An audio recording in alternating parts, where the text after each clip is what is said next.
Pernahkah kamu mendengar kisah seorang raja di Indonesia yang memilih mati di hutan bersama putrinya daripada menyerah kepada penjajah?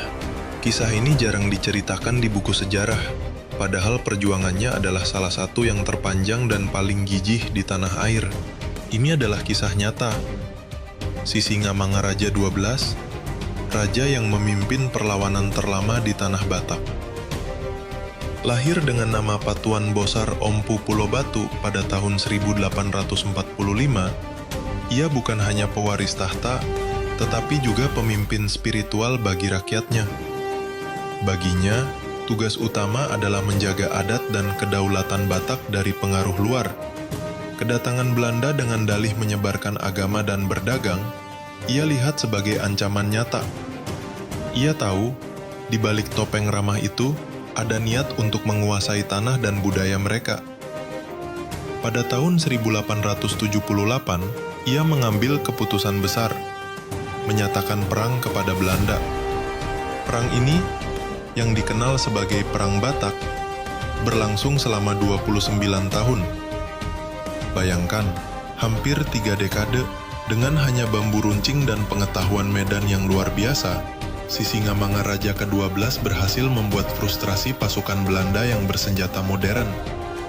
Ia adalah hantu di mata mereka, selalu muncul tiba-tiba, lalu menghilang di tengah hutan lebat.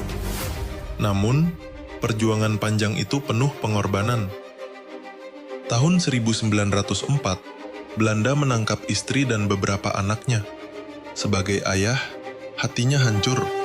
Tapi sebagai raja, ia tahu rakyatnya lebih membutuhkan dirinya. Ia menolak semua tawaran untuk menyerah. Puncaknya terjadi pada 17 Juni 1907. Belanda akhirnya melacak persembunyiannya. Dalam pertempuran terakhir yang tak seimbang, Sisingamangaraja XII ditembak di dada. Di saat-saat terakhirnya, ia ditemani putrinya, Lopian, dan putranya, Patuan Nagari, yang juga gugur di sampingnya. Ia memilih mati sebagai raja merdeka daripada hidup sebagai tawanan. Kisah Sisingamangaraja XII adalah pengingat. Kepahlawanan sejati tidak diukur dari kemenangan militer, tetapi dari keberanian untuk berjuang sampai akhir. Ia adalah simbol perlawanan tak kenal lelah, yang mengajarkan kita bahwa menjaga kehormatan dan kedaulatan adalah hal yang paling berharga.